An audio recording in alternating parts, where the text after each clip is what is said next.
Hello, this is Keith, welcoming you to the 1891st edition of the Enfield Talking newspaper, Dateline the 7th of February 2013. The readers this week are John, Keith and Janet, with Robin on the controls. The items that we will be reading come from our local newspapers, the Enfield Gazette, the Enfield Advertiser and the Enfield Independent, and are their copyright. Our title music is Country Rock Polka, composed by Pat Prilly, Ferdinand Bouillon and Harry Breur. It's performed by Jean-Jacques Perry and is used with his kind permission. Local stories include Caretaker Charged and Tory Suspended in Racism Probe. There are three special news items this week. First of all, a concert at St Mary Magdalene Church, Windmill Hill, Enfield, EN2 7AJ. This is on the 13th of February, which is a Wednesday, and it's Enfield Grammar School Jazz Band, and it's from 12:30 p.m. to 1 p.m. There's a retiring collection, ploughman's lunch for £3 if you would like one, in the choir vestry afterwards. The Home Library Service, this is part of the Enfield Libraries and provides a delivery service to people living in the borough who are unable to visit a branch library due to age, mobility, disability or their caring responsibilities. We visit each of our members every 4 weeks. The service is free and we will tailor it to your taste. For visually impaired people, we can provide books in large print or recorded books on CD or cassette. We can also bring music on CD or films on DVD for people with some vision.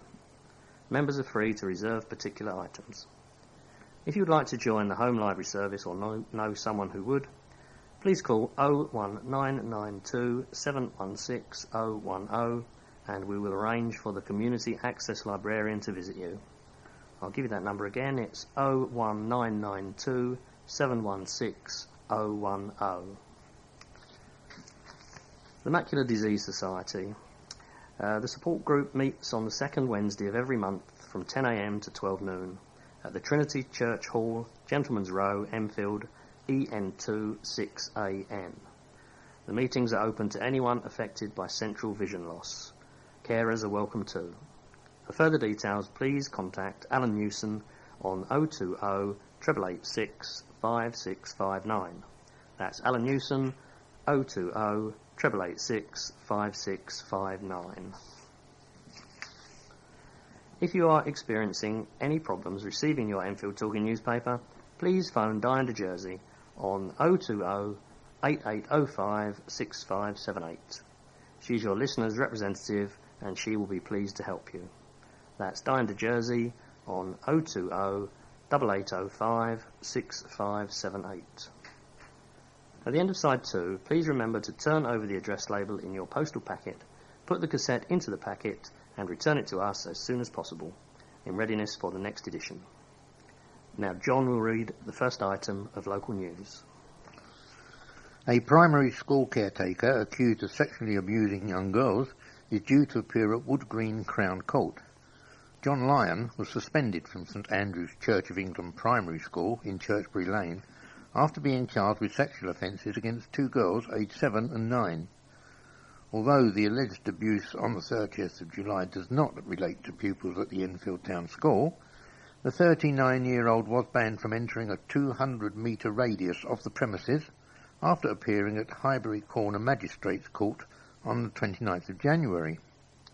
He faces 3 counts of sexual assault, including 2 against a minor under the age of 13 and 1 common assault charge.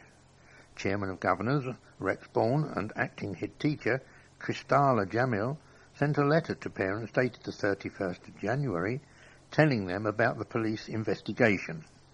The letter, leaked to the Enfield Independent, said, "Governors and staff want to reassure you and the community that the safety and well-being of pupils is their priority. The police have investigated and charged a member of staff at St Andrew's School of committing serious offences against young people, and these charges will be heard in court next week. We confirm the investigation did not relate to pupils at St Andrew's School." The letter said immediate and appropriate action was taken when the matter was originally reported to the school, and the staff member was suspended from the school, and the police and Enfield Borough Council alerted. Mr. Bourne and Ms. Jamil assured parents that along with the Council and the London Diocesan Board, the school had cooperated fully with police inquiries. The letter added, Enfield Council followed the London Child Protective Procedures to ensure the safety of pupils while the case was investigated. Serious misconduct by school staff is rare, but we remain vigilant at all times. A Conservative councillor has been suspended by his party after Islamophobic comments appeared on his Facebook page. Chris Joannides, a Tory member for Grange Ward, is facing disciplinary action after a string of vitriolic anti-Islamic comments were posted on the social networking site. Printouts of Mr. Joannides' Facebook page, seen by the Enfield Advertiser, reveal a photograph of a woman and a child wearing burqas with a black bag of rubbish either side of them. The comment beneath the picture, made under Mr. Joannides' name, says, I saw her standing there and I told her she had 3 beautiful children. It was an honest mistake. And in statements that will shock his constituents, he appears to complain about meetings with residents eating into his social life. One post asks a friend to message me the latest scores. I will be surfing on Facebook during the residents' meeting.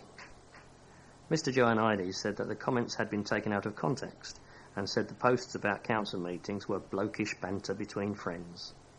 He has now deleted his Facebook account. Conservative group leader Michael Lavender told the Enfield Advertiser that he decided to suspend the councillor as soon as he saw the comments. Following an immediate discussion between members of the executive, the decision was made to suspend the whip from Chris Joannides, said Mr. Lavender. At the first available meeting of the Conservative group, upon receipt of the letter of complaint, the group reaffirmed the decision to suspend him. A special meeting of the group will be called, where the member will be invited to attend to make representations for his case. The Tories will then decide whether to take further disciplinary action. Mr. Joannides, who is of Greek Cypriot heritage, said, I'm not, never have been, and never will be Islamophobic. I'm from an ethnic minority myself, and fully appreciate the prejudices people can get exposed to. The comments I made were against Islamic fundamentalism and terrorism, including the demonising of women, something which the whole world is concerned about in the light of attacks on the West since September the 11th. 11 couples are putting the finishing touches to their dance routines as they prepare to take to the floor in aid of the North London Hospice. Professional dance teachers have been putting the competitors through their paces before they go head-to-head on the grand final of Strictly Come Dancing Style, sponsored by the Enfield Independent. Based on the popular television show, each dancing duo has been given a routine to master before they perform in front of a live audience at the Millfield Theatre in Edmonton. From the cha-cha to the quick step, contestants will showcase their best moves as they aim to impress judges while raising cash for the hospice. Laura Tollerton and Ben Gilhooly will perform the jive to The Lion Sleeps Tonight when they step out on the dance floor. Laura from Palmer's Green is taking part in memory of her mother who died 7 years ago. She said, every Christmas I donate to the hospice because I know firsthand the good work they do. I thought this competition would be a fun way of raising more money. Ben added, everyone has been incredible in their giving their time to help us. I'm definitely not feeling confident, but I'm sure we'll get there. We just need to polish our moves. Brother and sister, Camila and Jose Masuno, will jive to Rock Around the Clock. Camelina from Barnet said, I've always wanted to do something for charity and to learn to dance the jive, so this was a perfect opportunity. It's been exhausting practicing, but we're loving it. The audience can expect lots of spins and energy. It's high-tempo, bouncy routine. Joe from Enfield added, it normally takes a few drinks to get me on the dance floor, but this one is for a good cause. Edmonton MP Andy Love has expressed relief after proposals to alter the boundaries of his constituency were defeated in a House of Commons vote last week. Changes to the electoral registration and administration bill were rejected by 334 votes to 292 on Tuesday last week. It means that plans to redraw constituency boundaries will be postponed until 2018 at the earliest. The Conservatives supported a review of constituency boundaries, which would have seen the number of MPs cut from 650 to 600, a move they said would save money. But Labour MPs accused the Tories of manipulated constituencies in order to achieve an advantage in future elections. Mr Love launched a Save Edmonton campaign in October 2011 in response to proposals by the Independent Boundary Commission, which is responsible for drawing up the boundaries of parliamentary constituencies, for a new Edmonton and Chingford constituency. Had the plans gone ahead, it would have seen Edmonton Green, Jubilee and Lower Edmonton wards merged with Chingford. The change, which would have seen Ponders End absorbed into Enfield North, was also opposed by Tory Work and Pension Secretary Ian Duncan-Smith, the MP for Chingford and Woodford Green. Following a consultation process that saw the Chingford merger thrown out, in December a revised plan was proposed which would see the current constituency merged with White Hart Lane, Northumberland Park, Bruce Grove and Tottenham Hale, all part of the existing Tottenham seat. The new constituency, named Edmonton and Tottenham Hale, would lose Ponders End and Bush Hill Park. According to Mr Love, this would produce an estimated 20,000 Labour majority. The MP said, "I am glad the redrawing of constituency boundaries will be under further review. We campaigned strongly and successfully against the proposed merger with the Chingford constituency, which quite frankly was an absolutely ludicrous proposal. We accepted that the constituency map may have to increase in size, and while the Edmonton and Tottenham Hale option isn't perfect, it is much preferred option compared to merging with Chingford. This is about having a constituency that has a sense of community, geographical links and a certain semblance with electoral wards and the local authority." Conservatives have criticised the Council's Labour administration for not planning responsibly for future cuts, saying it is putting the local authority at risk of dropping off a fiscal cliff. Michael Lavender, leader of the Council's Conservative group, derided Labour for being irresponsible in the face of austerity, and at a recent full council meeting he said the authority must look at new ways of saving money. Mr Lavender said, "The administration has a clear choice. Either it prepares for cuts, makes the tough decisions, or faces a financial tipping point threatening the long-term financial health of the authority. The Council needs to stop spending unnecessary money and look at new ways of reducing demand for services, for instance by making buy-to-lets less attractive and housing homeless people outside the borough where rent is cheaper."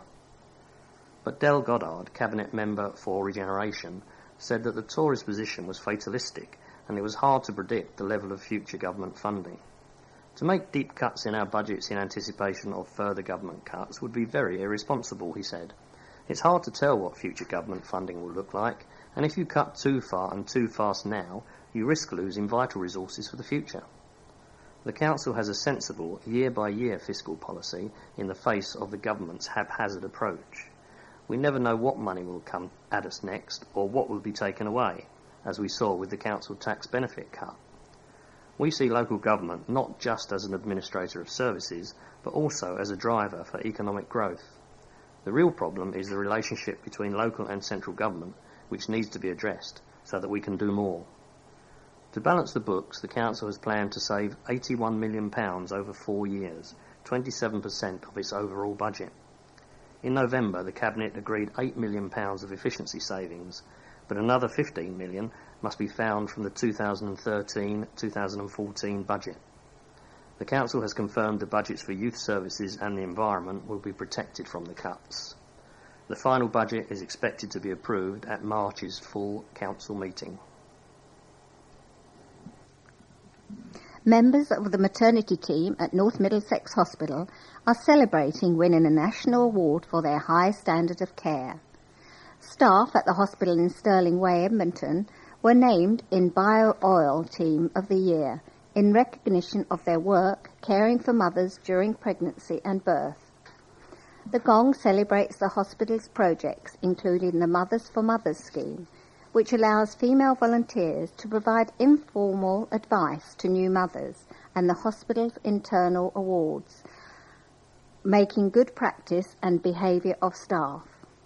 Head of Midwifery, Fiona Laird, said, "We are absolutely delighted to win this national award, which recognises the excellent care our midwifery and maternity team provides to mothers and families. That our peers see us as the best midwifery team in the country is great news for women of Enfield and Haringey." The team, which picked up the award at the Royal College of Midwives' annual award ceremony last month, is the only London hospital trust to win a national award. Campaigners for the restoration of Broomfield House have been left devastated after their bid for lottery funding was turned down last week. The Broomfield House Working Group had worked alongside Enfield Council to submit a £4.175 million bid to the Heritage Lottery Fund to restore the 16th century manor house in Broomfield Park, Palmer's Green. And although the council and the working group had been hopeful of success, last Wednesday they were told that they would not be receiving any money from the fund towards the restoration project. Colin Younger, a member of the working group, admitted that the decision by the HLF was a massive setback to the campaign to return the fire-ravaged house to its former glory. "We are bitterly disappointed by this decision, as it was an opportunity to restore not just a building, but an important heritage site that would have provided significant education and social benefits to the whole community," said Mr. Younger. "We have had extensive discussions with the Heritage Lottery Fund, and we thought if they had any issues with the bid, they could have come back to us for further clarification. We understand also that the council finances are extremely tight at the minute, so they would find it very difficult to fund us themselves." The council's cabinet member for regeneration, Del Goddard, echoed Mr. Younger's disappointment and said, "Following the Heritage Lottery Fund's decision, we'll have to give serious consideration to how we go forward from here and consider what the future holds for Broomfield House." Sue Bowers, head of Heritage Lottery Fund London, said, "We did have concerns about the scale of the restoration project, the level of grant request, and the long-term sustainability of the current economic climate. We simply did not have enough money to support all the applications we looked at. However, despite the setback, Mr. Younger is determined to keep the project alive. HLF officers have indicated a willingness to meet to further examine options and next steps. I don't think that this can be read as closing the door on us," he added. Jewish refugees who listened in on Nazi prisoners of war being held at Trent Park during World War II have revealed that they had no idea they were making history. At the launch of a book entitled The M Room, Secret Listeners Who Bugged the Nazis, by historian Helen Fry, Fritz Lustig and Eric Mark spoke of their time as a part of a team of German and Austrian refugees given the task of listening in on captured officers staying at the bugged Trent Park estate. Visitors to the event at the London Jewish Cultural Centre in North End Road, Golders Green, were also treated to a series of readings by relatives of the secret listeners and by TV and stage actor Roger Lloyd Pack, who played Trigger in Only Fools and Horses. Mr. Lustig, who fled from Berlin to Britain in 1939 and now lives in Muswell Hill, said he was determined to do what he could to help to defeat the Nazis. "Our motivation to join the army was in fact greater than our British colleagues," he told the 100-strong audience. "The British wanted to save their country, but they did not really know who they were fighting. We did. I felt that sometimes, without being too bombastic, it was actually helping the war effort in ways other people might not have been doing. I didn't realise that we were making history."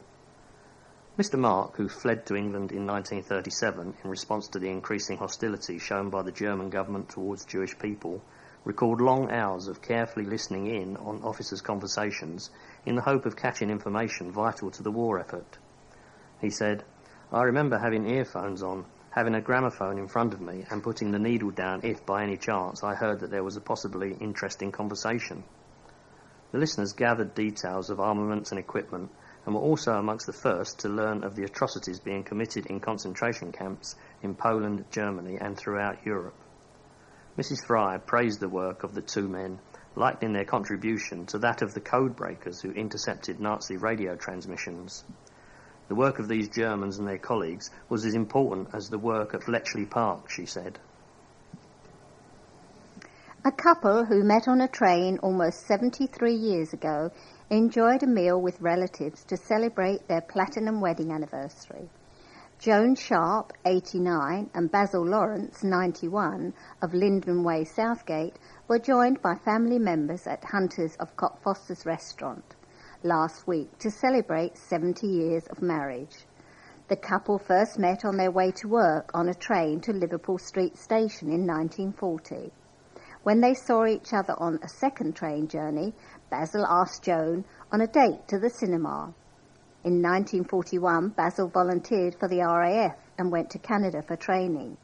But as soon as he returned to London in 1942, he proposed to Joan, who, besides working as an underwriter at Lloyds Bank, had joined the Enfield First Aid Post as a volunteer. The couple were married on January the 30th, 1943. After the war, Joan brought up the couple's 4 children, while from 1954 onwards, Basil worked at Universal Matthew Products in Brimsdown until he retired in 1986. His wife went back to work in 1969 at the Palmer's Green Press Cutting Agency until her retirement in 1986. Over the years, the happily married couple have travelled to many parts of the world, including America, New Zealand and Europe. Their hobbies included ballroom dancing and badminton, which they had to give up in 2008, but they still enjoy gardening. Asked what's kept them together all these years, Joan said, "We believe the secret to a long and happy marriage is that you have a good sense of humour and are tolerant of one another. Having your family around also helps bring you together. We have a tight-knit family and we meet often, sometimes in small groups and sometimes we have large gatherings. The family get-together to celebrate the couple's anniversary was attended by more than 40 family members, including son Richard and his family who live in San Francisco, USA. Joan and Basil have 4 children, 10 grandchildren, 9 great-grandchildren, who they said keep their minds active and their spirits alive." Thousands of people on benefits will have to pay almost 20% of their council tax bill for the first time in April after councillors approved new measures last week. Starting in April, 27,000 working-age residents currently receiving council tax benefits in Enfield will have to pay 19.5% of their council tax bill. The money for council tax benefit is paid for by central government, which has reduced the amount it will pay to local authorities by 10% for 2013/14, leading to a £5.1 million shortfall for Enfield. Each authority has been told by the Communities and Local Government Secretary, Eric Pickles, it should find its own way of absorbing the cut under a system known as council tax support. The council is raising the tax on working age claimants to 19.5% because it expects an increase in the number of claimants as a result of more people moving into the borough. It estimates that collection rates will be around the 50% mark. The borough's 12,800 pensioners, ex-armed services personnel and war widows who receive the benefit will not be asked to make any contributions. Andrew Stafford, Cabinet Member for Finance, said, "We have looked at the preferred options after a consultation with residents and we believe this is the fairest option as it has the most proportionate impact on claimants." The Labour administration defeated an amendment which would have allowed the authority to receive a one-off £670,000 payment from the government, dubbed Pickles money by councillors. If the council accepted the money, it would only be able to ask for 8.5% contribution from those on council tax benefit. Michael Rye, Conservative councillor for Enfield Town Ward, said the consultation process was deeply flawed because of the complexity of the changes. We should accept the government funding this year, and then properly consult on the changes to the system for next year. But Achilles Georgiou, deputy leader of the Labour group, said the Pickles money is a one-off payment, and because we could only ask about 8.5% contributions from residents on benefits, it will still leave us with an £800,000 funding gap, which means money has to be taken away elsewhere, and it would be an extra burden on the authority. To absorb a part of the reduction in funding, the Council is removing exemption and discount on second homes and charging a premium of 50% on properties left empty for more than 2 years. It expects these measures to raise about £900,000. With more than 39,000, Enfield has the second highest number of council tax benefits claimants of all the London boroughs, currently costing the local authority £37 million a year in reduced bills. Wildlife enthusiasts have teamed up with art students as part of a project aimed at promoting a nature reserve in Winchmore Hill. Art degree students at Barnet and Southgate College in High Street, Southgate, have been inspired by Woodcroft Wild Space in Woodcroft, Winchmore Hill. The students have created sculptures from poplar trees that have been felled and produced different signboards for their projects. Pupils at Winchmore School, a specialist arts college in Laburnum Grove, Winchmore Hill, have also been invited to Woodcroft in order to use the space as inspiration for their artwork. The nature reserve was saved in 2011 following a campaign led by the chairman of Woodcroft Wild Space, Bob Liddell. Enfield Council agreed to provide £100,000 to manage the land, although 35% of the original plot was sold to developers for housing. Mr. Liddell said, "We have always maintained that this is an educational wild space for the benefit of the Enfield residents, and we are saying that this is a cross-curriculum space, not just for art or biology, but also for history and maths. It can be used for every subject." That is all part of the education aspect. The same applies to dog walkers, for example. Most of them are now able, after a bit of nudging, to take their little bags away with them. We've now reached the end of side 1 of this tape. Please stop your machine now, take out the cassette, turn it over and start side 2.